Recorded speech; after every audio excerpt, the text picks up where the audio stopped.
I wanna be the best in the game, invest in my name, check no restraints, I'm obsessed with the pain, I ingest, I retain, assess and I change, possessed by the thought I'll be free one day from society's restraints, money, clout and fame, mud, disease, a plague, we all love to hate, have to play the game, have to make a name, all our insecurities are on display. This is war with the enemy, think that it was meant to be, living in a time where disease is on every screen, I won't let them fester me, I know most are festering, negativity is a plague for the mentally weak, no mercy, all I got is working, never stop searching, never quite so thirsty, I'm toxic and psychotic, with this logic, you can't stop it, it's been chronic, since I was a boy, so neurotic and chaotic, I'm built to last with the webs I'm weaving, I could change the past with all I'm achieving, got my foot on gas, never stop competing, if you break like glass, then this life's gonna eat 'em, make mistakes real fast, then you learn how to beat 'em, if you take off the cast, you can see all the healing, if the pain's in the past, move on from the grave and put your foot on the gas, no, never stop competing, yeah. I've been doing this, I'm on it, I just wanna be iconic, sipping on a gin and tonic, got me going off when I'm on this topic, yeah, if I ever play I want it, you know that I'm always honest, stay away from those who are toxic, keep them out your face, no way, you don't want them, yeah. Don't try to drain my energy, the enemy is everything, it's mentally, unhealthily, spreading like a rare disease, but I won't let it get to me, I don't need your therapy, I can leave a legacy of leading by intensity, come on, we can fight this, freedom is priceless, spread just like a virus, living in a crisis, do you feel courageous, do you seek greatness, trust me you can take it, go on and take your aim, yeah. I'm built to last with the webs I'm weaving, I could change the past with all I'm achieving, got my foot on gas, never stop competing, if you break like glass, then this life's gonna eat 'em, make mistakes real fast, then you learn how to beat 'em, if you take off the gas, you can see all the healing, if the pain's in the past, move on from the grave and put your foot on the gas, no, never stop competing, yeah.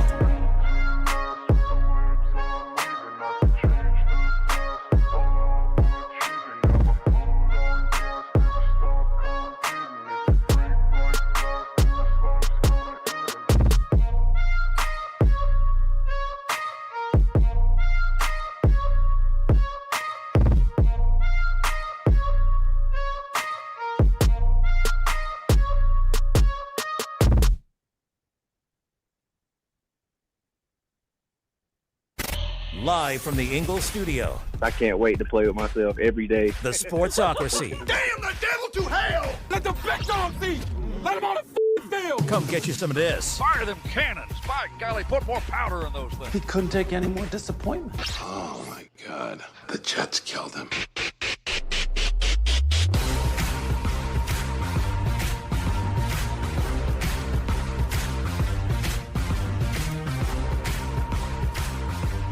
What is up?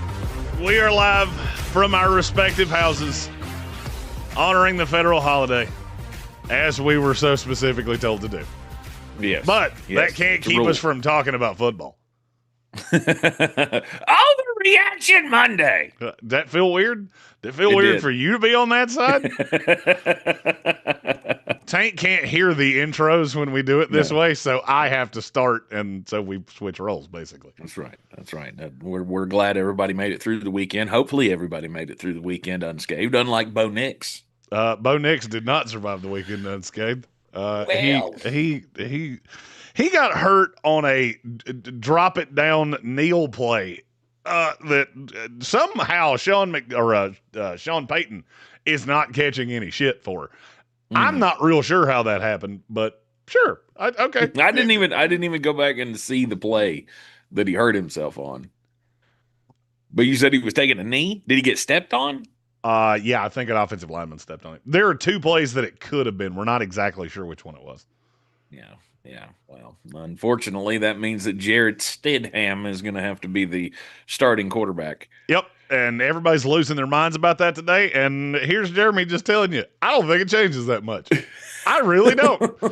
I do not believe that changes the Denver Broncos in any discernible way. Jarrett Stidham has been here for quite some time. He knows this offense. I think in terms of NFL quarterback, he's not as good as Bo Nix, but I don't think it's a huge difference. It's definitely not, you're not losing Lamar Jackson or Patrick Mahomes or Josh Allen. But yeah, let me ask you this. Why is New England only a 5.5-point favorite if this means so much? Because I don't think you could have looked at Denver on Saturday and gone, hell yeah, that team looks great. I'm sure they're just going to run roughshod over whoever they play. Well, look, I'd have had him as a dog with Bo Nix. We only had one of those games this week. So, yeah, there was one NFL quarterback where I went, that boy good. The rest of them, I went, y'all suck. I meant just, is there a great team out of this? No. Maybe not. I will tell you what, the defenses sure brought it this weekend. Yeah. And you had a lot of good. That. You had a lot of good defensive performances. There were a lot of turnovers. I think quarterback play in the NFL has never been worse than it is right now. Definitively, it's never been worse. Just look at what we had. Survive and advance. Bo Nix going 26 of 46. He had 2 completions in the second half until there were like 8 minutes left. He was irrelevant in the second half. All you had to do was sit back and let Josh Allen shoot himself in the foot. And he did it. Yes. Yeah. Then you got the night game, Sam Darnold and the intimidating Seattle Seahawks. He went 12 of 17 for 124 yards and a touchdown. Sam, here's a Maserati. Just don't wreck it. That's all we ask of you. Just do not wreck this thing into the rocks. That's all we need from you. Well, I mean, he didn't really have to. I mean, you get out to an early lead like that, then it's just let's just cruise control. These guys aren't really going to be a threat, and they weren't. And that was, like I said, that was the only example that we got of one dominant team this week. The rest of it, well, I guess we have to start with the Buffalo Bills and the Denver Broncos, since today the breaking news. I don't have the button. No more Sean McDermott. He's gone.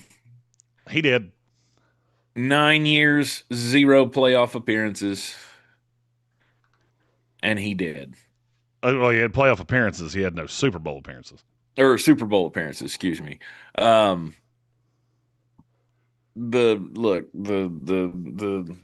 Bills deserve to lose that game.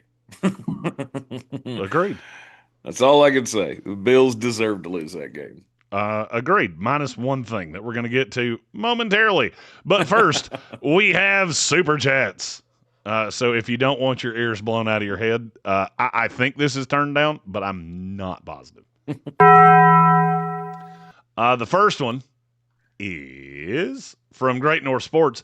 I don't care about all the excuses or soft schedule talk. The Patriots are in the AFC Championship game. Can't wait to get absolutely destroyed by the Seahawks in the Super Bowl.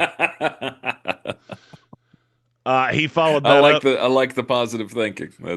He followed that up with Jarrett Stidham revenge game versus the New England Patriots. That is correct. Jarrett Stidham once backed up Tom Brady for the New England Patriots. He did. And then our buddy Colin with, I know you're here somewhere. I don't know where all my buttons are. They changed the cover of the soundboard app that I use. We'll go with that one. A few moments later. Colin said Sean McDermott being fired is surprising. Is it, though? Is it surprising? Because it's not to me at all. But who are they going to hire? I'm not taking a young guy that's risky with Josh in his prime. Tank, I'm going to pair that question to you. Who are the Buffalo Bills going to hire? And then when you don't get it right, I'm going to tell you why you're wrong. Because I'll bet you anything you want. I already know who it is. Really? Mm-hmm. I'll bet you anything you want. Interesting. I'm curious to hear the name you say, because I'm 99% sure it won't be the name I say. Cliff Kingsbury. Cliff Kingsbury, no shot. So why would I take a failed former coach? Now, I want you to remember these words because you're going to use them against me here in a minute. Why would I take a failed former coach that had a terrible relationship with his quarterback? Why would I do that? I have one real positive of the Buffalo Bills, and that's Josh Allen. So why would I do that? David L. said Joe Brady. Why would I take Joe Brady? Joe Brady's the guy that coordinated the offense that led to 5 turnovers on Saturday. Why would I do that? You want to take one more crack at it just to see if you can get it right? If you're going to say Bill Belichick, I'm out. It's not Bill Belichick. It's Brian Daboll. That's the right answer. It's been the right answer. It will always be the right answer. And it is what the Buffalo Bills will do. Okay. Ask yourself this question. Who has Josh Allen ever had a better relationship with than Brian Daboll? Daboll was the one that led to the start turn. Oh, sure. I mean, but that's the thing. I don't want you to. I really don't want you to want to fuck him. I just want him to be able to, lead you to the promised land. And I think that's Brian Daboll. Daboll has always gotten the most out of quarterbacks. Always. I'm going to arrange the marriage of whoever the defensive coordinator is in the first damn place. Because the defense is really the problem. Yeah, you turned it over, blah, blah, blah. I get it. You still went to overtime, and you had the chance to stop them. You just didn't do it. Tre'Davious White got in his feewees, and then he just decided, yep, fuck it. I'm going to hop on and ride whoever it is that they line up across from me. Right. Stephen Tao, yes, we are YouTube only. So I can say fuck, fuckity, fuck, fuck, fuck, which is what I'm going to do a lot. iHeart did not want us to work today, so we didn't. We didn't want to fight it. My back is still killing me.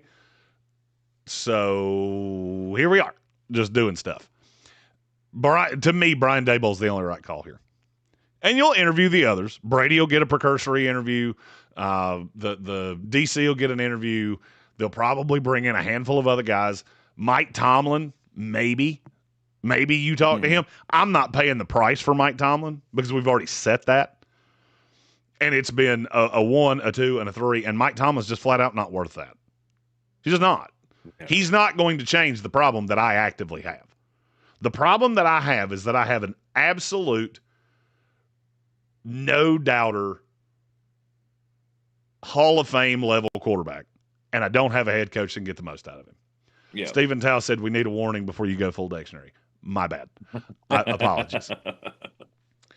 I forgot that we said that on the live stream Saturday that we would be YouTube only today. We did not say it on the show on Friday. So he went, well. Stephen Tao went, they went 0 fucks today. Yep. He went, well, this was fun while it lasted, but that's over now. You can say anything once. To me, it's Brian Daboll. It's not even debatable. That's unless somebody comes in here and tells me they have the 5 Infinity Stones, I'm just going Brian Daboll. Yeah. Okay. Now, defensive coordinator, that could be a bunch of guys. You know, it won't be Wink Martindale. I can tell you definitively it will not be Wink Martindale, who I believe Brandon will be. Beane gets elevated to president as well. I thought that was kind of interesting. I mean, because usually failures fall on both the GM and the head coach. But the failure's not on the GM. The failure's not on the GM. I've put you in the position. I gave you the players. You're the one that can't figure this the fuck out. I mean, you're the one that quarterback. Other than that, we've talked many times about how that roster's not as good as you think it is. I also gave you James Cook. I gave you an offensive line that, in large part, kept Denver off of Josh Allen. Oh yeah, the receivers went to hell in a handbasket. Okay, that's one part of this. Defense did a pretty good job on Bo Nix until they didn't, which was specifically when he figured out Tre'Davious White's going to interfere with anybody that runs by him. So let's just throw some punts up there. Let's get down the field. I'll let the officials handle the heavy lifting here. I get it. Do I love it? No, because I don't think Brandon Beane's great at his job.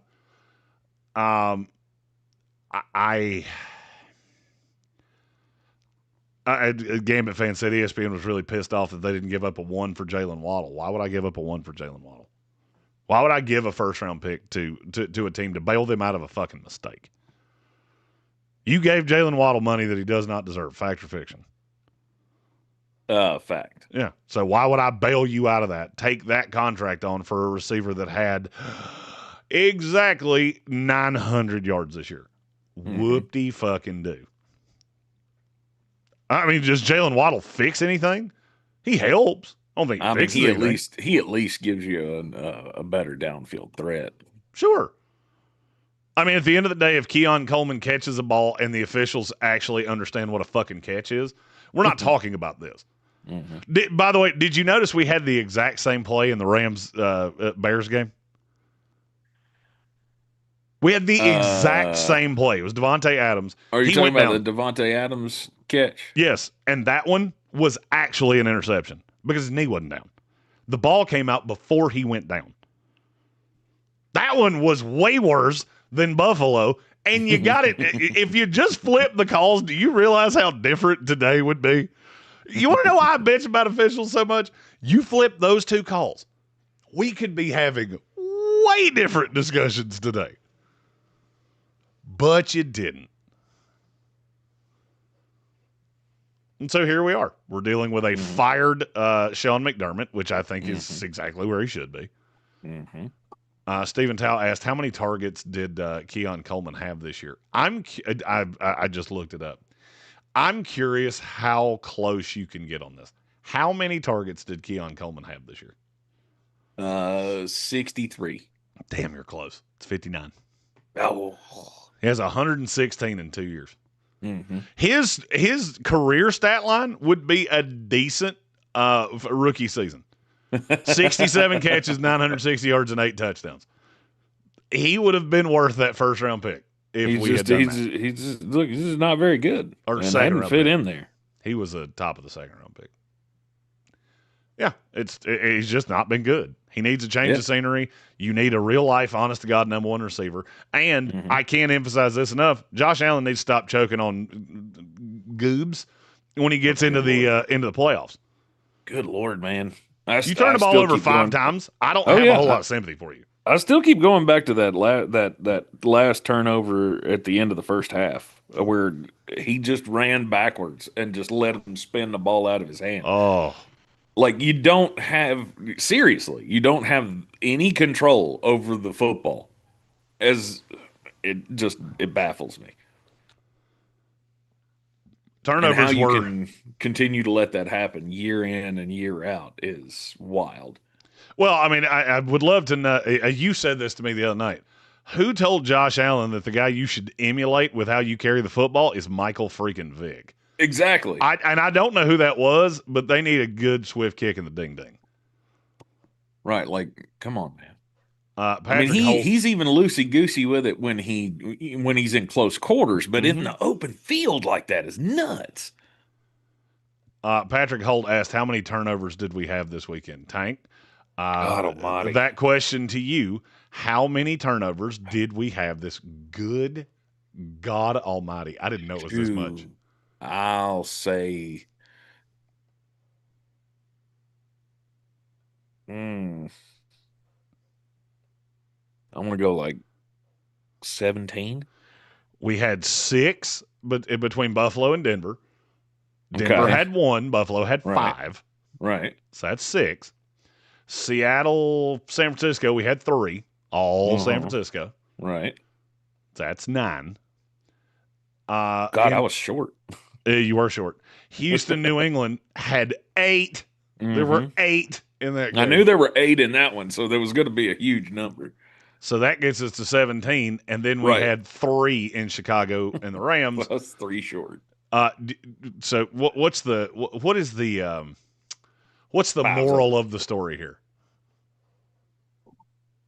That we need better offensive play. Don't turn the fucking ball over in the postseason. Every team that won had a +2 turnover differential or higher.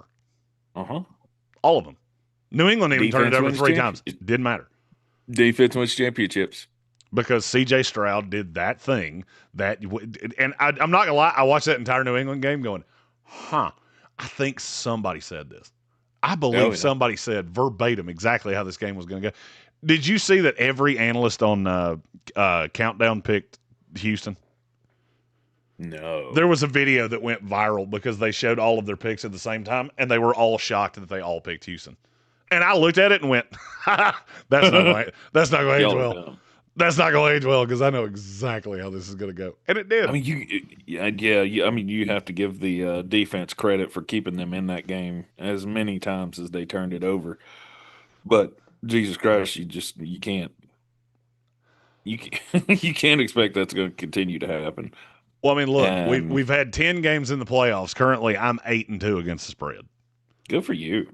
I mean, I wasn't saying that for a pat on the back. I'm just saying this has all been pretty damn easy to figure out. Because if you remember, I told you it was going to be Seattle and the Rams. I said it would be New England and Buffalo. And if it wasn't for 5 turnovers from Josh Allen, it would have been. Because Denver didn't do anything to get here. I didn't watch Denver and go, my God, look how good that team is. Now I looked at him and went, your quarterback sucks. Your quarterback sucks. Not quite to the Caleb Williams level, but your quarterback sucks. Well, and now the funny thing is everybody's losing their mind because they don't have that sucky quarterback. If you were in on Denver before, you should still be in on Denver because he had damn near nothing to do with how they won. All they did was sit back and let Josh Allen do exactly what Josh Allen does. Well, but they had to force the turnovers. Did they? Because one of the interceptions he threw directly in the gut of a Denver defender. Mm-hmm. It's not like he made a play on it. He's just standing there like, hey, thanks, big dog.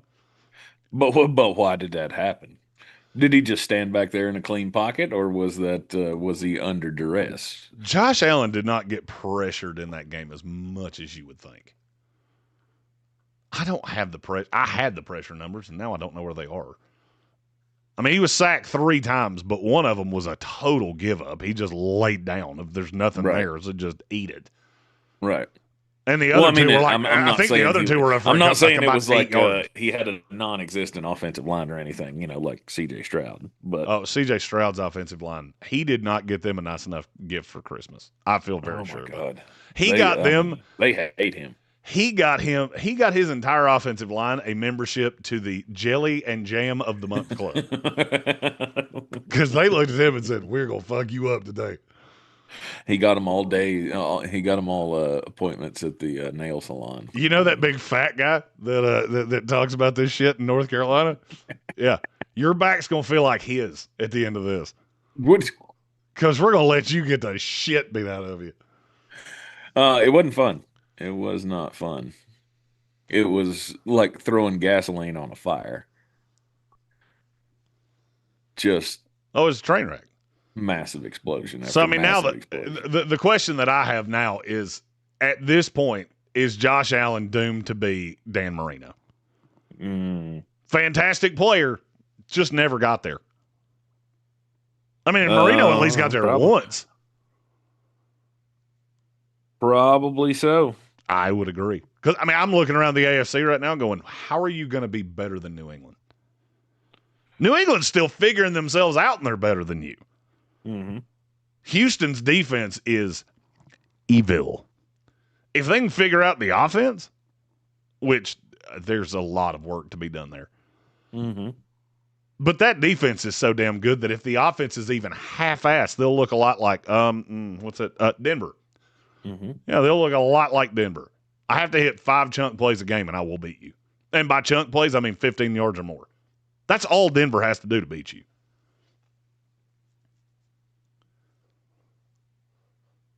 I also look at Houston and go, hey, you have to pick up the 5th-year option on C.J. Stroud, and I'm not real sure how you're going to do that with a clear conscience. I mean, I know you're going to do it. You're going to do it. You're going to do it, but it's going to feel a lot like when Miami did it with Tua. Like, oh, fuck. Mm-hmm. We have to. We don't have a choice. Mm-hmm. I don't want to. But you also have to think of who else he has to contend with in the AFC. The Chargers. Who are just going to keep getting better. We look at the trajectories of the two teams. You're you're passing ships in the night. Yeah. It does come to a point, like I kind of got to with Aaron Rodgers and the Green Bay Packers after a while. Maybe this ain't going to happen again. And unfortunately for Josh, it never happened once. Well, I mean, it's not a terrible comp, is that you just look at this team and go, I don't think you can win the way constituted. Now, you have taken the inroads today of firing Sean McDermott. Do I necessarily think that's going to be the end-all, be-all? Not really. I don't think it can hurt. Because I never looked at Sean McDermott as, man, he's a great coach. No, somebody for years we've been talking about he's the thing that will ultimately hold them back. Somebody in the chat asked, does Sean McDermott screw up the coaching carousel at all? I'm curious to hear your thoughts on that. Oh, I don't know who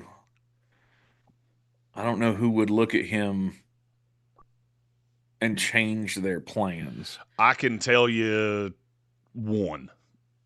The Pittsburgh Steelers. That's the one. That's the one that I looked at and went, yeah, that could make sense. I mean, to them, not to me. But I don't know that changes any plan. Like, did they have a plan before? Did they really have a steady trajectory in the last week of where they were going to go with that job? So I don't know that this throws an extra wrinkle. It's just like, wait a minute. Timothy O'Toole. This is better than that plan. Timothy O'Toole asked a good question. Was Sean McDermott a hot hire when he was hired, or was he one of those outside guys? He was pretty hot when he got hired, solely because he had just coordinated that Panthers defense that went to the Super Bowl. Yeah. So, yeah, I mean, he was pretty hot in the cycle. The only thing is that he had never been before. So, I mean, if you told me the Arizona Cardinals looked at him and went, I guess I could see it, but I don't think it's going to happen. Moabdi asked Jeremy, what do you think about Bill Belichick as the next head coach? I don't love to disagree with Rex Ryan because I love Rex Ryan, but please God, no. Actually, let me see. I believe I have. I think I have me answering this on my computer. Hold on, just but one nary a second. I was asked this earlier today, and I'm going to play for you my response. Turn down your computers because this is going to get loud. No, God! No, God, please, no! No! No! No! Yeah, that would be my response to Bill Belichick being the next head coach of the Buffalo Bills. We also have 2 super chats. Might as well do these while you have your computers turned down, just to make sure I don't blow your eardrums out. Let's go that one. It's from Colin. I understand the appeal of Brian Daboll, but during this time with Josh Allen, turnovers were an issue. They've always been an issue. They always will be an issue. That combined with my concern about his ability to maintain control of the locker room. So, and I understand everything you just said there. And I'm not even going to tell you you're wrong. Where I'm going to come at this on the opposite side is, who do you feel better about? Who do you think can get the most out of something here in Buffalo to make them a legit Super Bowl contender that's not Brian Daboll? Because I think Daboll will get the best of Josh Allen, which for me, that's the one box I need to check. Because pretty much everything else did enough to win. Colin said John Gruden. I don't think you can hire Gruden at this point. I mean, I'm not going to be mad about it if you do.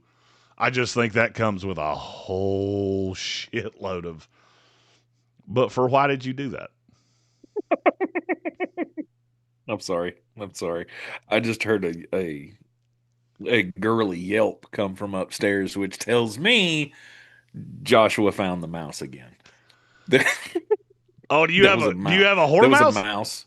There was a mouse in the house last night, and there is nothing quite as funny as seeing my 14-year-old child, who is by no means can we refer to him as a child anymore. He is full-grown man size. Yeah, he's like 5'10", about 280. Yeah, he's massive, and he was in the floor of the dining room with a giant fucking kitchen knife, like trying to stab underneath the china hutch at a mouse. And I kept saying, there's a cat, right? We have a cat, and the cat will catch the mouse if you just leave him fuck alone. He's like trying to throw the cat onto the mouse. And I'm going, you, my son. You're a smart one. You're a smart one. That boy's got a lot of quit in him. That boy's got a bright future. You said that, not me. Nobody get mad at me. You said that shit. I love that kid. And that leads me to the next super chat. I'm actually going to leave you for a second because I need. He screamed 3 times now. Red C said, "Did you know there are more seasons of The Simpsons than the Cardinals have had winning seasons in 106 years?" I actually did know that. That was one of those stats I have seen. I don't remember where I saw that. Gambit fans stuck on a mouse. You have a mouse in the house? So I know where Tank lives pretty well because I used to live right down the street. In that particular area, there will be a mouse in your house. There's a lake right beside it, and yep. Mice like to eat a lot of things that are around that lake. That's probably why you see mice that are built like fucking possums. We have a power plant in our town. And so Gambit said, we lived in the woods, had to deal with mice. So Tank lives both in the woods and right beside a lake. That's all of the things are powered by a power plant. He is in DEFCON 5 of where Myson will get into your house. Oh, Gambit fan said having the girly screams when encountering them is what I objected to. Now that part, yep. Can't disagree with you there. Never really understood why people are afraid of mice. It's just a little critter. And they're really stupid, too. They like food and to piss you off. That's it. Great North Sports and I, we had David Smith. We had one in our house at the Combine last year. We called it the whore mouse because that mouse was a bitch. And it would only come out when we came to do content. Whole day, we'd have food on the table, all kinds of shit. And that bastard would never come out. But by God, if we sat down to do a live stream, you rest assured he was going, come scooting across the floor. It's like he knew. Bastard. We are not staying in that house again this year for the Combine. But Great North will be with us in Indianapolis for the Combine.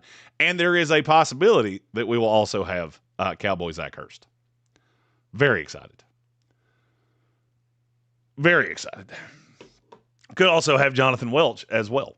Still trying to figure out which events we're going to have enough. I have gotten to the point with the NFL, I'm just going to keep pushing until they tell me, no, that's too many that you have pulled. Megan said that better not happen this year. I can't control it. I didn't. They don't advertise that in the Airbnb listing. Hey, come stay at our house. It has a fucking mouse. I didn't know. Well, Josh will come catch it for you because he caught it. Let's go. In a cup. And then he had the little paper on there. I'll send you a picture. Let's put it go. up in the chat. Let's fucking go. I'm like, okay, well, stop squealing like a girl. How about that? Stop squealing like the girl daddy trying to talk about sports on the radio box. Exactly.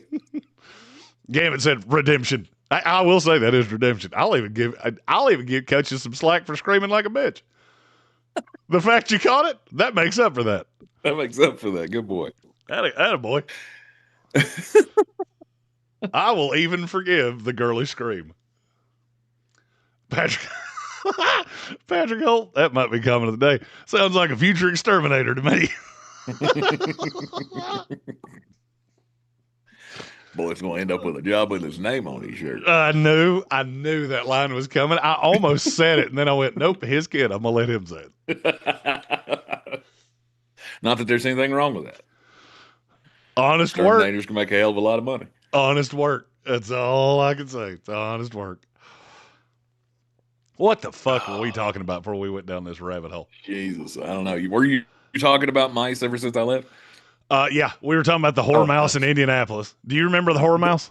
The whore mouse. Yeah, well, it's when it was that year you couldn't go to the combine, and David and I had that whore mouse in our house that would only come out when we were going to do live streams. So literally, it would just show up. Like, hey, fuck you. We're doing shit. We're talking about draft picks now. You go away. I vaguely remember that. I was. David and I, we probably don't have 3 conversations consecutively that whore mouse doesn't come up.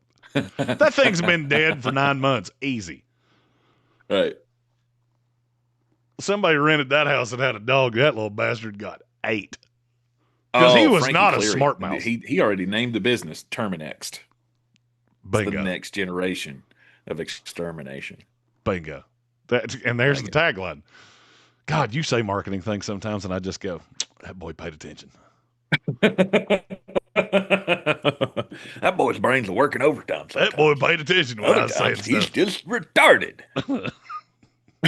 That boy's paying attention when I said shit. Good for him. Moabdi asked a good question. Jeremy, when will your NFL draft big board be released? So this year, we're going to do things a little different. We're running Bill Workman's board until after the combine, and then we're going to release mine 256-1. Was that exciting? Did you enjoy that? Nice. Yeah. I felt it in my cockles. So go subscribe to NFLDraft.net on all the social medias. That is where you will see the player bios. You will actually start seeing Senior Bowl stuff today. As soon as I remember the password to log into that shit, because I bought it I registered it like 2 years ago, and I've never done shit with it. Mm-hmm. At NFLDraft.net. David L. said, I'm too poor to pay attention. That's not a paid thing, bruh. We will have a paid thing that will be up. I will announce that probably at the Shrine Bowl. And it's going to be really fucking cool. I did get a shout out from the Commanders today. Good. They were they announced their live stream with me, and they were like, "This dude's a fucking witch." Like right. Genuinely. Logan Paulson said, "I'm through about 70 guys. How many do you think Jeremy has on his board right now?" And Jason was like, "I know he tries to get to 550 every year, so I'll say 310." And he went, "He's at 500 right now." That dude is not of this earth. Mm-hmm. I always appreciate hearing that from people that are in the business. Oh,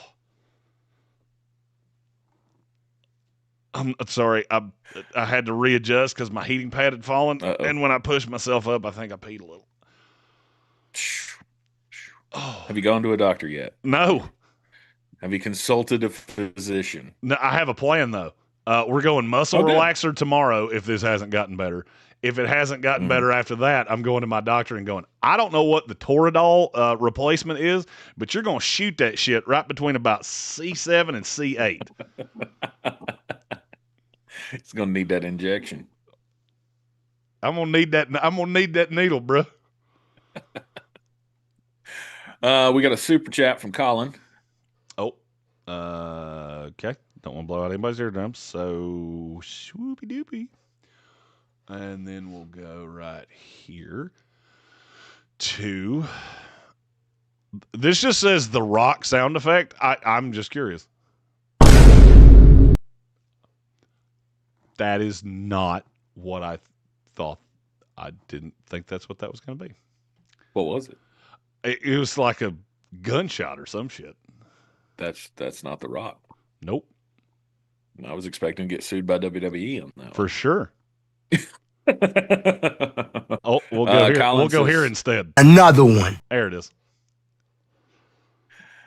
Colin says, let's play a fun game, guys. Allen's stats under Daboll and Joe Brady. One of them, Allen, considerably less turnovers and more touchdowns and a high completion percentage. I would probably Joe Brady if I had a wager. I'd say probably Joe Brady if I had a wager. Okay. You also got to remember one thing, though. Daboll was only with him for his first 2 years in the league. Without Stephon Diggs. Yeah. So he was still figuring his shit out because Daboll was with the Giants for what? 5 years? 6 years? Something like that. So let's take a gander at Josh Allen. We'll also take a simultaneous gander at Brian Daboll. Josh Allen came in the league in 2018. Mm-hmm. Brian Daboll landed in Buffalo. Same year. Is it 2018? Yeah. Yes, you are correct. And was there 3 years. He was there 3 years. And Josh Allen got steadily better every year. Because he didn't start at first. He had 2 horrific completion percentage years. Then he had the Stephon Diggs year in 2020, where the completion percentage went up to 69.2. Then Brian Daboll left. What happened then? His completion percentage dropped 6 points. He threw 5 more interceptions. Sacks stayed the same. Yards per attempt went down a full yard and some change. And then it slowly rebounded after that. But, I mean, Brian Daboll was the one that was there the year that it went, hey. Here he is, yeah. The then year that he he left, got a receiver. Then he left, and it's been a rotation of Ken Dorsey, Joe Brady. I mean, I don't disagree with anything Colin said, is that those first 2 years with Daboll weren't great, then they got him a real-life, honest-to-God weapon. Now, here'd be my question. With as many as we have in the league right now, why can you not do that again? Why are we still going your number one receiver is Khalil Shakir? Mm-hmm. Makes no sense. Nope. Which would fall on Brandon Beane. Absolutely. So those that went, why did he get promoted? That part I understand. That's where my mind went. Wait a minute. Wait. I don't think you've given him every opportunity to succeed here. Sometimes it feels like he's good despite you. Despite what weapons you put around him. James Cook's unbelievable, yes. The rest of it? Okay. Take it or leave it, Dalton Kincaid is the second best player on that team. Or the second best weapon that he has. And to me, that's not good. To me, that's like saying Turd Ferguson is your second best player. Which is not good. Tank sent me let's go. Let's go. Yeah. The mini But Tank. he loved that he did the rat face. Let's go. To catch the rat. But let's go. Did that child fall straight out of your ass, or was someone else involved? He most definitely did. I haven't seen him since the flood. So that's wow. That child looks like your fucking doppelganger. Mm-hmm. The other one looks exactly like him. Well, I mean, they're twins, so I could have deduced that. That would have been one thing if you'd had, like a 10-year-old, a 14-year-old. You went, hey, they look exactly alike. Well, twins do tend to look alike. They do. Some of them. Even the ones that don't look alike, you can tell they're related. So it's not like you'd have one that looked like you and one that would look like Morgan Freeman. So, I could have deduced that much. I don't know, man. I've seen some weird twins over my time. I went to school with a pair of twins, and Caleb and Aaron, and one was redhead freckles, and Caleb was like sort of more olive skinned with black hair. And I went, "You're not twins. How's that work?" I went to school I actually dated a set of twins, so that's a thing I did in my life. Good for you. Yeah. And before you ask, no, it didn't happen. No, it didn't. It happened up here. Despite my protesting, it never protested out loud. Just every once in a while, you say some shit that you're like, maybe. So how close are you and your sister? It's kind of like that Shane Gillis line from his Saturday Night Live open. So, have you ever? No, this is me. Okay. Fuck me. Okay, cool. That's not a thing you're supposed to ask. Shit. It's when you go all night at the Roxbury. You're like, whoa, excuse me. Yeah. Excuse. Timothy O'Toole said if one of his twins looked like Morgan Freeman, Tank may need to ask some questions. Fact. I enjoy being able to do these things where it's not as regimented as the radio show. Listen, it's just from the more soulful side of the family. I will say it is fun for me to do these. I think we should do one of these as a podcast every week. Mm-hmm. Mm-hmm. Just where you and I It'd be can fun. be fully ourselves, especially through the draft process. It'll be really fun on the road. Absolutely. I am actively conspiring a live stream for the AFC and NFC championship game on Sunday. Because the Senior Bowl, apparently, or not the Senior Bowl, the other one, the Shrine Bowl, they want to keep the workouts a fucking secret. They haven't told you a thing. No, they have. The workouts start at 8:15 Central Time. Yep, that's 8:15 in the morning, boys and girls. That's when we have to be at the Star to see these workouts. But for why would you do these so early? We're going to go out and get blistered. Not every night, but most. This is what we do. We only see each other 3 times a year. It's that's a good way to tell me it's not that important.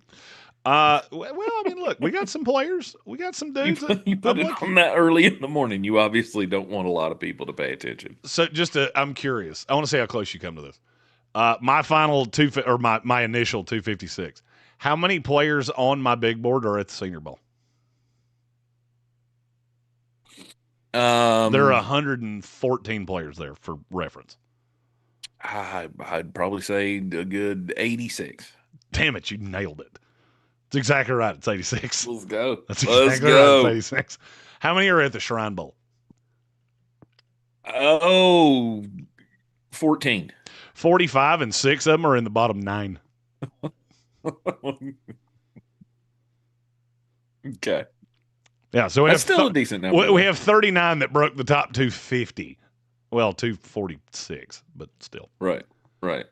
I still a lot of players. They still got a bunch of guys. Highest rated Jake Galday, linebacker at Cincinnati. Harold Perkins, that I'm particularly fond of. Just think he hasn't been used appropriately at LSU. Armaj Reed Adams, guard from Texas A&M. And a guy that the chat made me go back and watch after Oregon, Indiana, won, Mr. Pat Coogan. I didn't raise him that much in terms of position, but he did go up the board a good number of selections. Because I look at him and go, that kid's going to be Tom Nalen. No one will remember his name, but damn it, he's going to play in this league for 15 years, and he's probably going to be in front of a real good quarterback. Right. That is a name that you probably did not expect me to say today. I did not. If we had Sportsocracy bingo cards, Tom Nalen, that's a name that could have been on the list. Mm-hmm.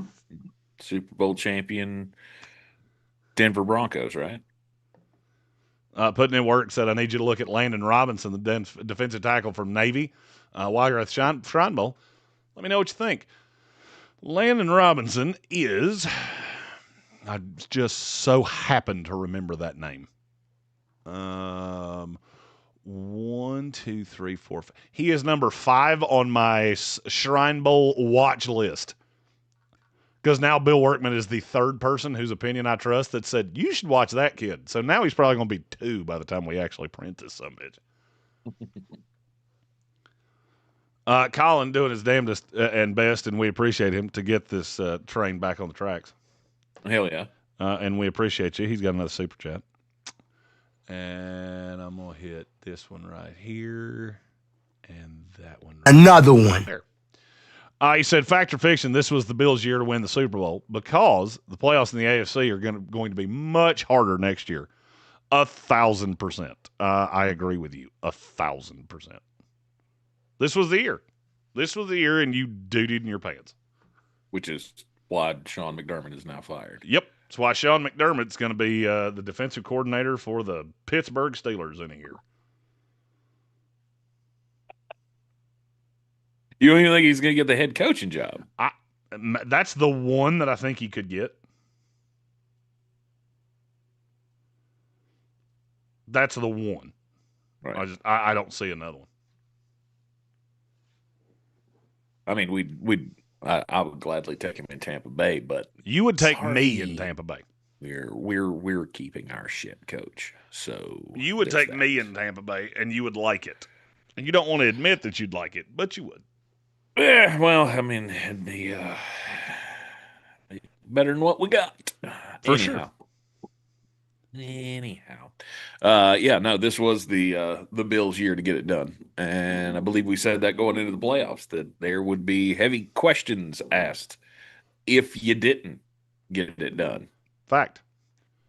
And because moving forward, you've got to contend with all of everybody that's above you now. And yeah, you beat the Jacksonville Jaguars in the playoffs, but that's a team that I'm not going to take lightly next year. Oh, nor should anybody else. oh, Billy. Oh no. The little keep your chair from rocking back just popped in my chair and pushed me backwards about 6 inches. Okay, I'm going to need a moment to possibly change pants. So with the, they have been soiled from one side. I will be. That's not true. But I'm not gonna lie. I feared it for a minute. I will be right back. The Baltimore Ravens and the Kansas City Chiefs both were to bounce back, which I would expect many of us believe that they would.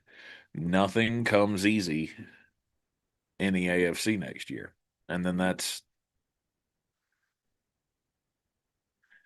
considering that Denver stays good. Houston will be better offensively, hopefully. They better hope to God. You can't keep giving up 4 interceptions.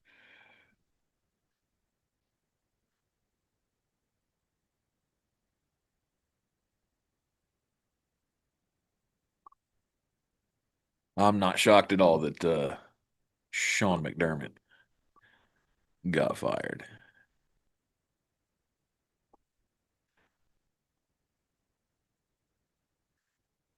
Check over the chat here. Sorry.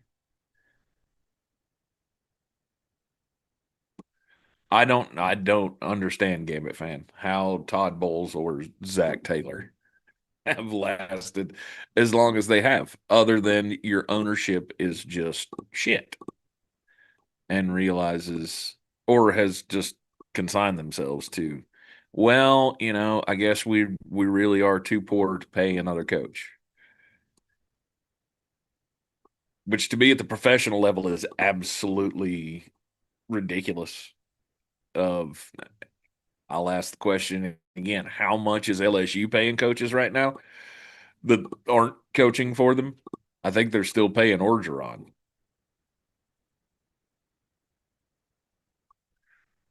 That shouldn't come into play for an NFL franchise if you're, serious about winning. Which clearly something's up. Something's up. I don't know what incriminating pictures Todd Bowles has on the Glazers, or I don't know, so they screwed some Make-A-Wish kid out of his wish or something. I have no idea. I don't know what the blackmail there could be. But after every firing of every coach, it's been, what the fuck are you waiting on?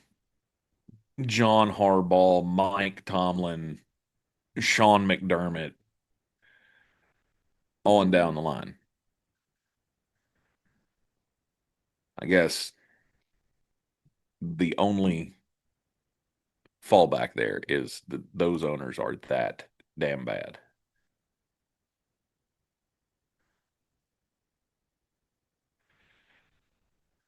David L. asked the Browns wouldn't take McDermott or McDermott wouldn't take the Browns. Sean McDermott doesn't strike me as a guy who could be picky and choosy. I mean, when Jeremy said it sounds like, to him, it looks like the Pittsburgh Steelers would be the only ones to do that. I don't know that Arizona wouldn't be happy to have Sean McDermott. I don't know that the Browns wouldn't be happy to have that. Sean McDermott, to me, seems like a guy who should take every chance that they get. The Browns come a-calling and they seem happy, you should pick up that phone. You should do that. You should be, who's somebody that, Jim Caldwell. You call me and you're interested in me as a head coaching job, I'm there with you. Let's talk turkey. because you don't get that many opportunities. And I just don't. I've never seen Sean McDermott as a really good coach in this league. So we're talking turkey, eh? We're talking turkey. I sat down. That was the first thing I heard. Let's talk turkey. Sean, the question was the Browns wouldn't take McDermott or McDermott wouldn't take the Browns. And my opinion is Sean McDermott should take every phone call he gets. I don't necessarily agree with you there. Look, Sean McDermott's going to catch a lot of stink off Buffalo. So he can't just, oh, you're interested in me. No, it's got to be a right fit. Because, I mean, look, McDermott will get interviews if he wants them. The question is, does he want them? And I don't know the answer to that. I could easily see him going, you know what? I'm gonna sit on the sidelines for a year. I don't think he'll be doing television. Not necessarily a face you want to see on television. I was going to say, I don't. Hey, look, it's Opie Taylor's brother. He's talking about football on the TV box. Is he fun? Is he entertaining? I would say he's about as fun as a colonoscopy. Although Jason Garrett, he's got a job, and he's not fun or entertaining. So, or really informative. No, he's really not much of anything. He's alive. His greatest ability is his availability. We have 2 super chats to hit here. If I can get my mouse to the right screen, there it is. All right, the first one is from Timothy O'Toole. Another one. He said, does a conversation need to be had about Will Campbell? No. He saw Will Anderson, which is one of the best edge rushers in the league. Now, do I think his ultimate landing spot's probably not at left tackle? Yes, I do. But I've thought that for a long time. Now, where my pushback was that he couldn't play left tackle. He's done it very admirably for most of the year. But I think ultimately when all things are equal and New England's playing with house money right now. When they're building a championship roster per se, I think he'll either be on the right side or an all-pro guard. But the Bears learned yesterday there's a reason that you don't move guards to tackle or vice versa during the playoffs because it doesn't always go well. Another one. Jonathan Welch said the 2 most complete Seahawks games since Super Bowl 48. Rams open as a 2.5-point underdog after 2 tough road wins. Seahawks are going to the chip. I'm sure as hell not betting against them. That defense is playing with their hair on fire. Mm-hmm. Not much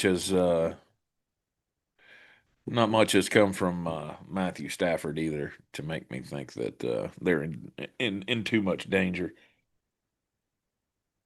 He's going to need one of those out of nowhere great games.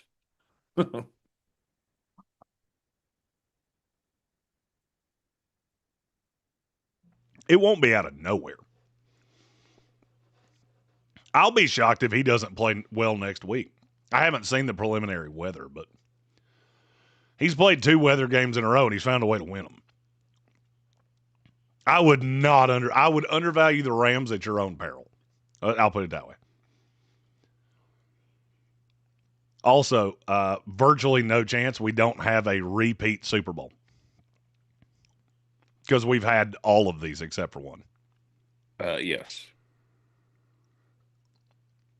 Let's see. Seattle, no rain in the forecast and not even that cold.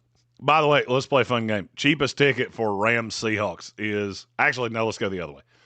Cheapest ticket for Patriots Broncos is $189. Triple it and you're close. $475. Cheapest ticket for Rams Seahawks is $643. $900 and it's up in the boondocks. Ugh. And there's not many available. Wow. I'll be honest with you, if I was a Seahawks fan, I will happily watch this bad boy from my house. Mo Abdi asked a question of me. It has gone away, but I think I got the gist of it. He asked, is Emmanuel McNeil Warren this year's Quinyon Mitchell? I don't think he's Quinyon good, but he's real fucking good. Put it this way, Emmanuel McNeil Warren in my first big board, the ranking on him, there are not as many picks in the first 2 rounds as the number beside his name, if that tells you anything. He's real, real good. I will see him next week at the Senior Bowl too, and I'm very excited about it. Mm-hmm. Mm-hmm.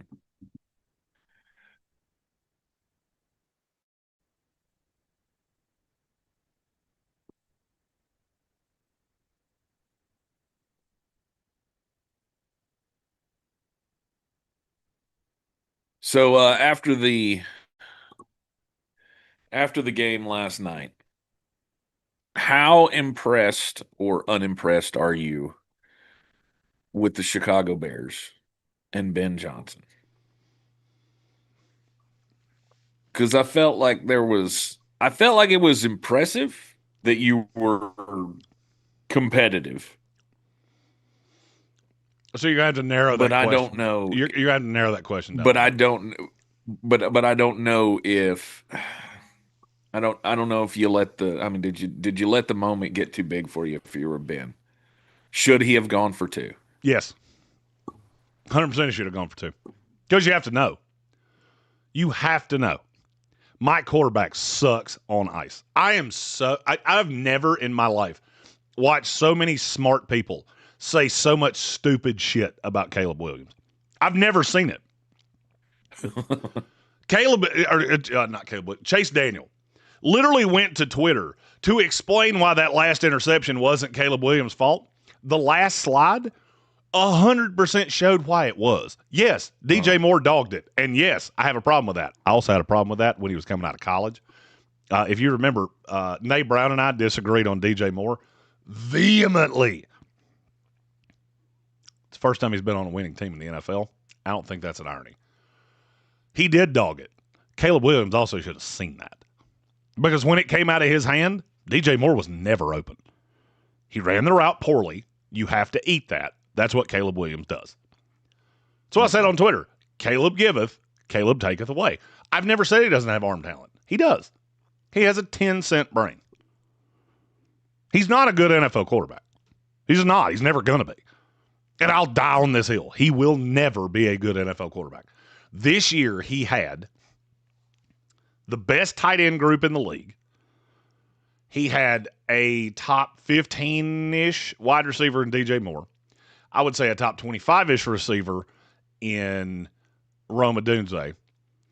A slot that wound up being better than I expected him to be, but he did still shit in his pants in the playoffs, which did not surprise me at all.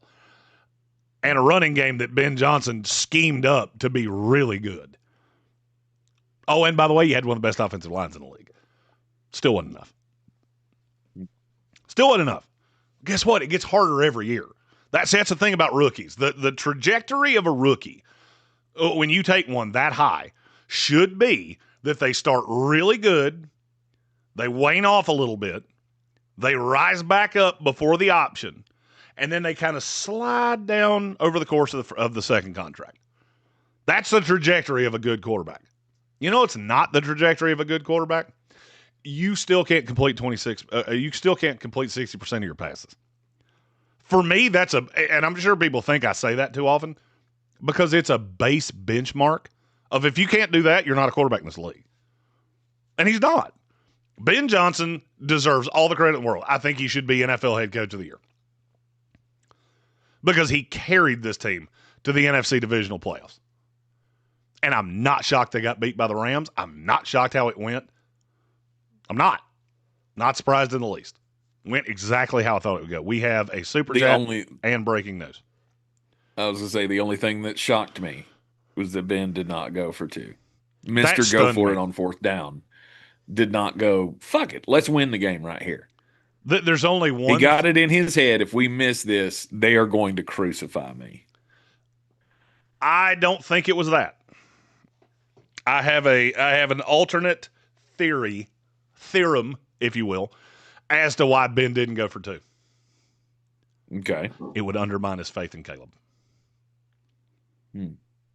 I think he thought about it and went, if I go for 2, that's me telling the entire offense that I don't believe in Caleb enough. Then I got to, even if I succeed, I got to go into Seattle next week with them knowing I did not believe they could get the ball back and beat them in overtime. And Seattle is going to skull fuck us. Now, here's the thing. I don't think it mattered, even if they thought that you were their best good friend and you told everybody that you loved them and respected them. I still think Seattle would have just beat your ass. And like a sled dog. No. But that's the only thing I've been able to get to as to why he did that. It's the only thing that I can make sense. That may not be accurate, but it's all I got. We have a super chat and then breaking news. We'll do the super chat first. Another one. It's from Colin. Latest mock draft from a few credible sources have the Chiefs drafting Peter Woods. I've seen this a few times now.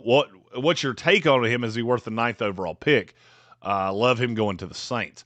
So I like Peter Woods. I like TJ Parker. I think they both had really, really, really bad setup in Clemson, and people are kind of throwing him under the bus. I think Peter Woods is I'd probably have him in the top 15 more than the top 10, but I wouldn't be mad at him in the top 10. I think him and Chris Jones together would be fucking evil. Where my fear would come in is what happens 3 years from now when it's just him. Because he's always had Parker on the outside of him, which definitely helped. I think he's a nice fallback if Jeremiah Love's not there, but I think Jeremiah Love will be there. And then we have breaking news.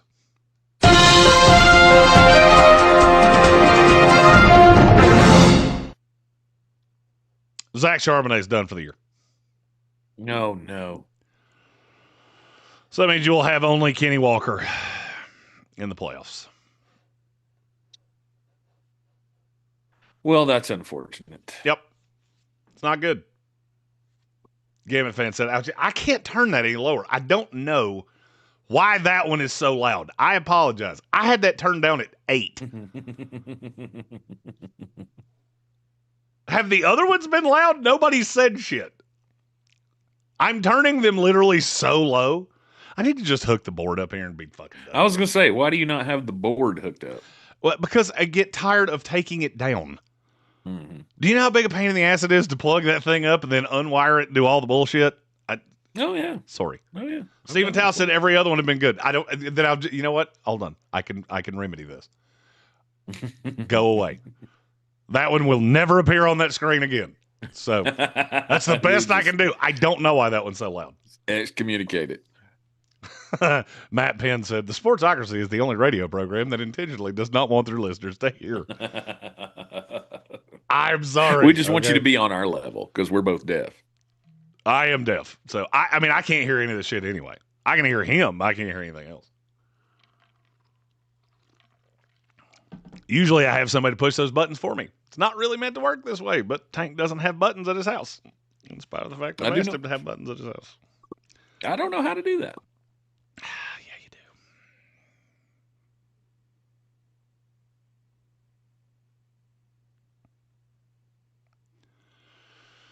Oh, hold on. I just got a text. I have to answer this.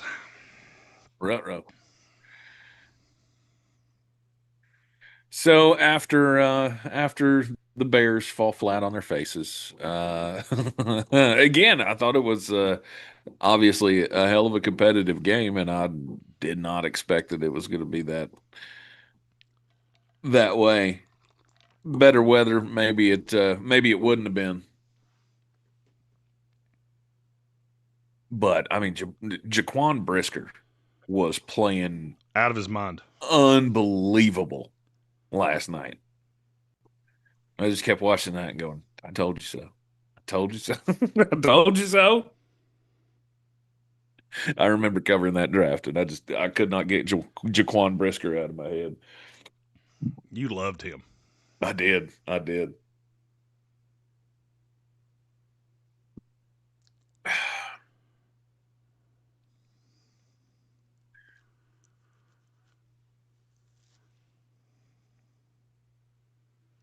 I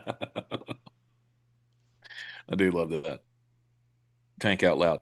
I don't know how to do that. Tank in his head. I don't want to do that. Bingo.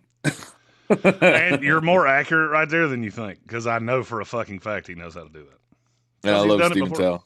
Steven Tell. Jeremy blaming Tank for Jeremy's buttons. Yeah, that's how it goes sometimes. It's not incorrect either. See, because I actually don't know how to do this. He showed me how to do every bit of it. So in all reality, I don't know how to play sounds through my Zoom to you to have it. Oh yeah, that I don't know at all. That's nope. That's possessed by the devil.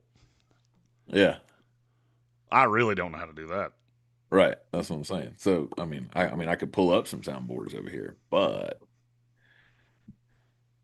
I don't know how I'd play them to your Zoom. Anyhow, biggest disappointment of the weekend was obviously Josh Allen for me. For sure.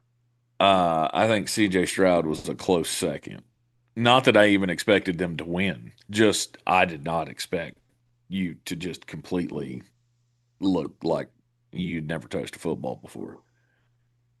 I mean, I do give him, a little bit of leeway with your offensive line was 0. There's a rating of 0. Does that work on PFF? Is there a 0 rating? Because I believe that's what that offensive line deserved. It was very, very bad.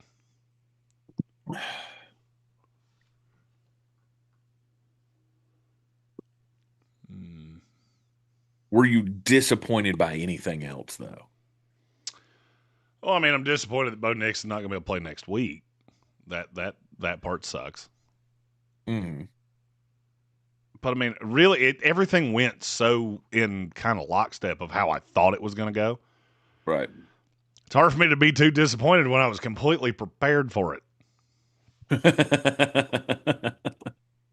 But nothing else you can think of in the game scripts or whatever that.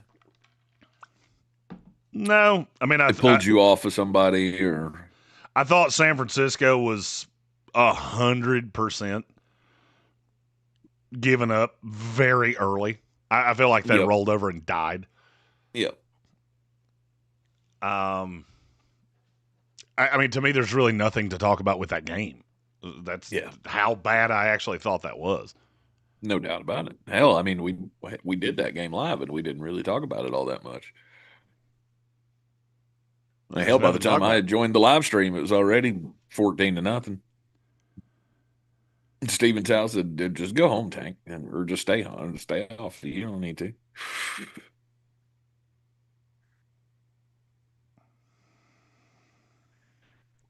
But yeah, if I had to bet my money, I'd bet we were going to have Patriots and the Seahawks once again in the Super Bowl. That's where I'm at. Now, tonight we have a title being determined. The national championship game. Indiana and Miami. And how do you expect this to go down tonight? I mean, we're going to do the game live. You should be done by 10:30. You'll be coming in probably for the second half because I am doing my show in Greenville tonight. Okay. So once that's done, you link up with us. So Trey's sick. I'm otherwise afflicted.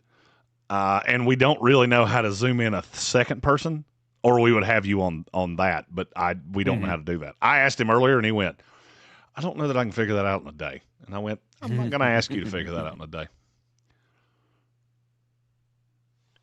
Fair enough. But, I mean, I think it's going to be Indiana. I think this game will be closer than people think. I don't think they're going to TCU them. But I don't know that Miami's defense is capable of allowing something like that. The defense is really I'll good. be shocked. I'll be shocked.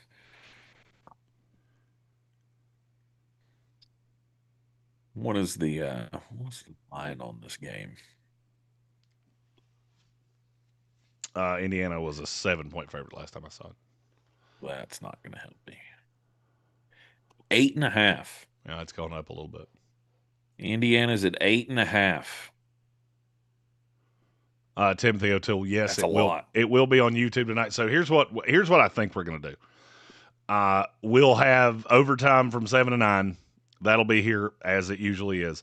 That stream will turn into the second half Indiana Miami live stream because this game kicks off at 7:30. So we'll probably either be at the very end of the first half or in halftime when we join. And then we'll just hang out, and I'm going to have some fireballs. Because if for nothing else, fireball make my back feel better. Mm-hmm. That it will. And then it'll probably hurt like hell tomorrow if I had a bet. Yeah. Control of the offense or control of the lines. That's the number one thing that I'm looking at for tonight is who can get the advantage, because that's where the winning is going to be done, I'm afraid. If we can create enough pressure, then we win the game.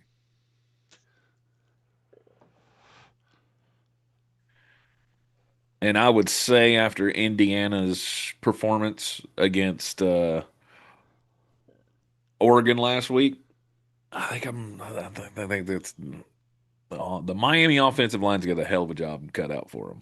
No doubt. But you're supposed to have the horses for this. Of course, Oregon was supposed to have the horses for this as well. And they got the piss beat out of them. So it comes down to Maui Noah and the others. Hey, he finally says his name right. Line. Hey, look at that. He finally says his name right. Good for you. Good for you, Jack. I think if I were a betting man, though, I'd be looking at the Miami side of this. If you had to bet against the spread, 8.5 seems like a lot. Yeah, I don't think it's a lot. I'm going to look and see where the money's at. I'll bet the money's heavy on Indiana. This is also going to be an Indiana home game. I do love how much has been made of the fact that it's being played in Miami. Have you been to a Miami game lately? Because I have. Not when they're good, though. It doesn't really matter. I'll say it's 70-30 Miami, 70-30 Indiana tonight. Really? So Vegas still has this consensus at 7.5. Okay. What percentage of the money do you think's on Indiana? 87. 71. Slight smart money on Indiana against the number.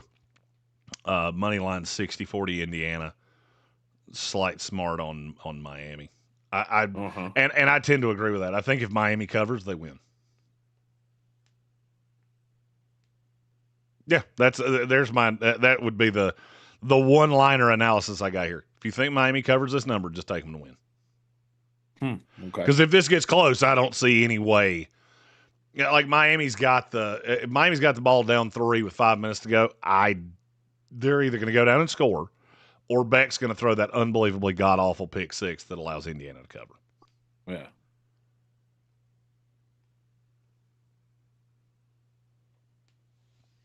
Well, hopefully there's enough ball control and forward movement that they won't have to rely on Carson Beck for that. I don't want him making the game-winning throw or trying to make the game-winning throw. I'm okay with him trying to get the game-winning score on with his legs. I am not. I don't want him the running. The rest of the game, you give that ball to what's his name in the back? Mark Fletcher. Yeah. You give that kid the ball and have him take us to the promised land. Do a bunch of end arounds with Tony.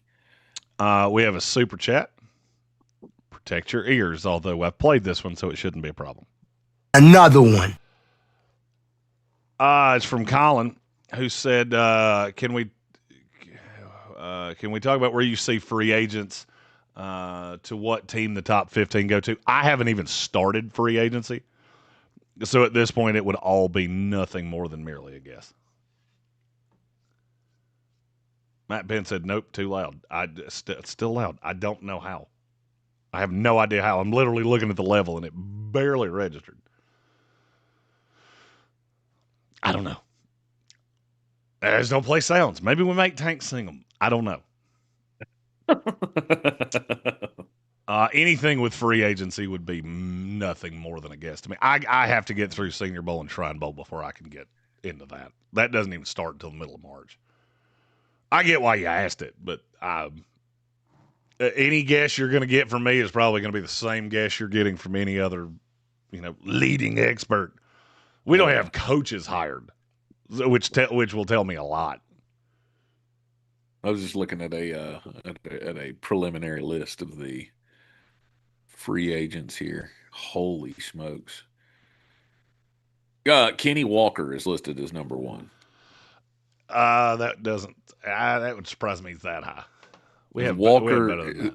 Is PFF says Walker, Khalil Mack, Tyler Algier is 3. So where's where are George Pickens and Trey Hendrickson? Because that's the stupidest Jabril thing Peppers is 4. Trey Hendrickson is 5. Okay, that one was loud for me. I don't even know what the fuck that was. Jesus. George Pickens is 8. No, not 11. That's the dumb list. It was an ACL for Charbonnet. So the first list that I was able to find was George Pickens of the Cowboys. I think he goes back to Dallas. Trey Hendrickson's 2. That one's interesting because I could see there being a fucking bidding war for him. If you run a 4-man front and you need an edge rusher, you should be calling Trey Hendrickson. Daniel Jones at 3. I think he ends up back in Indianapolis. They have Jalen Phillips 4. I don't. It was really, he was still fine. I don't think he's going to be worth the money he commands, especially with the medical. Tyler Linderbaum is 5. There are going to be a lot of teams that come calling on him. Alec Pierce from the Colts is 6. He's the one I already told you. Just you mark my words. He's getting $20-some-odd million. I said 25. It might be a little less than that, but I don't think so. Rasheed Walker from the Packers. I do think it's funny that he finally found himself a home, and everybody saw what it was I said about him for all those years. Breece Hall. I don't. Unless the Jets franchise him, I don't see a way he's back in New York. He should be, but he won't be. Quay Walker from Green Bay. I don't think he'll be back in Green Bay, but I don't know who's going to pay him. Although he could end up Miami with Halfley. Juwan Jennings. I don't know what to think about San Francisco at this point. Then it gets really gross, and we get into Alontae Taylor and Odafe Owa. For some reason, that Devin Lloyd listed at 15. He should be higher than that. Malik Willis is in there. Yeah, NFL. So this list has Kenny Walker at 19. I think that's way more accurate. Sure. Kyle Pitts. Sure. Travis Etienne. Rashid Shaheed. Boye Mafe. Romeo Dobbs. Malik Willis. Stop. Oh, Malik Willis is going to get a bag. I mean, don't get yourself fucked up there. He's going to get a bag. But why? Because would you like to hear the third quarterback? I mean, we've already said Daniel Jones, who I think is going back to Indianapolis. Malik Willis is the 2. The 3 is Joe Flacco. There is your answer. What happened to Mac Jones? I thought he was a free agent this year. No, he's still got another year in San Francisco. Same 2 years. Okay. Now he'll probably be traded because some team's going to go, oh, we don't have a quarterback. And we're not giving Malik Willis money. No. I mean, I don't want to give Malik Willis money, but somebody's going to. Oh, I hear you saying somebody's going to. Somebody's going to instantly regret it when they do. I just hope it's not the New York Jets, because that might be enough for me to just go, you know what? I'm Number out. one on my list. That might be enough for me to just go, you know what? I'm out. I'm out. I've done it. I've read the book. I don't want to read it no more. Good. Dead. Your new starting quarterback with the Arizona Cardinals, Patrick Willis. Malik Willis. I'd take Patrick Willis.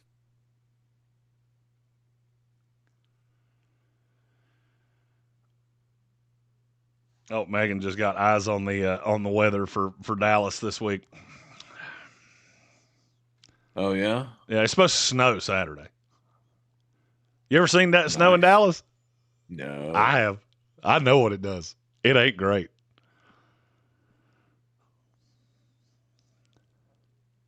I saw it a couple days ago. It's going to be less than awesome. Uh-huh. Detroit fan man wants to know what's the annual salary for Malik Willis? Oh, 30.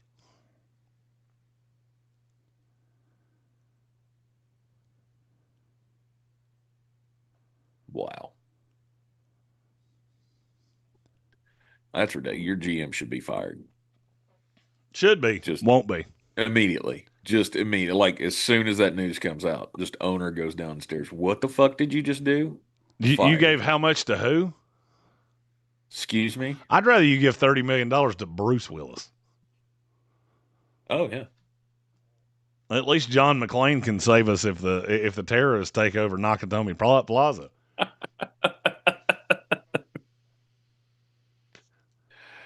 Oh, son of a gun. Malik Willis is getting $30 million a year. Yep. Then the next contract for Caleb Williams should be $120 million a year. And it probably will be, which is gross. Gross. All right. So, official picks on tonight's national championship. You're taking Indiana to cover? I am. I'll say Indiana 38, Miami 28. Ooh, nice. Late score from Miami. Or late score from Indiana, excuse me, to backdoor cover. I think this game will be close. For me, and I stick with what I said, you either take Indiana to cover or you take Miami to just win outright. Uh-huh. I'm gonna say it's gonna be like 31-27. It's gonna be closer. And I think there'll be hype at the end, but you'll quickly know that it was short-lived. Indiana wins, but I think Miami covers. And Tank, of course, did the exact thing I said not to do. But there he is. Yeah, it's fine. It's fine. It's not all cut and dry. Well, Tankers, enjoy your actual day off.